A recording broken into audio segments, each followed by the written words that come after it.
What is the most condescending advice you received from someone who assumed you were poorer or less educated than them? 1. I was working for a small biotech research firm. One of my coworkers was a man from another country where the males are considered superior to females. His contempt for all women in science was well known. We were in a meeting one day when he brought up a scientific article he had found and wanted to try the technique. He then went into a very detailed explanation of the technique, making sure to dumb it down for us women. When he finally finished, I asked if he had a copy of the article, and he did. I asked him who the third author of the article was. His mouth fell open because it was me. He was explaining my own research to me.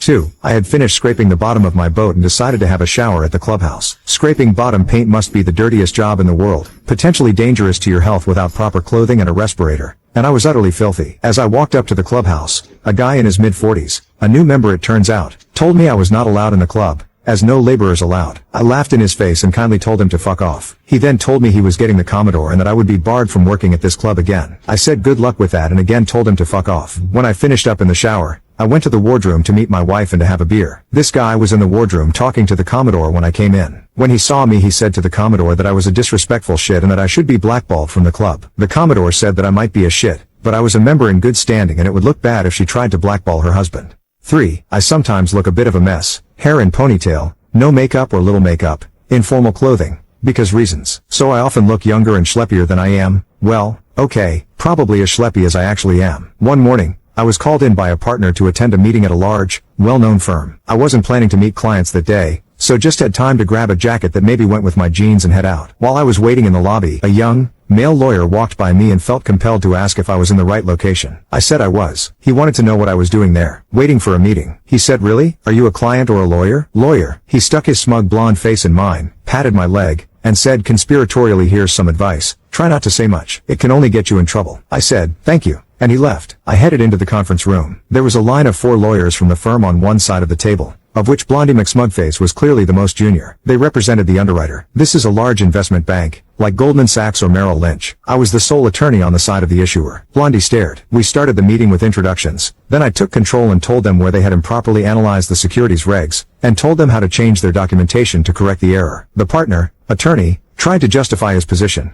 but he just didn't know the law as well, and conceded. I didn't care about being right. We just had to get the offering done quickly and correctly. I told them what issues still stood, and got ready to go. The partner wanted my information and asked if I was looking to change firms. Nope, no, thanks. Blondie stopped me in the hallway on the way to the elevators. I told him he may want to consider reading the securities treatise I co-authored and edited to better learn the field. He started to talk and I said, "Don't say too much. It might get you in trouble," and left. I have never had an exit line like that since, and probably never will. It's kind of sad to have wasted it on him.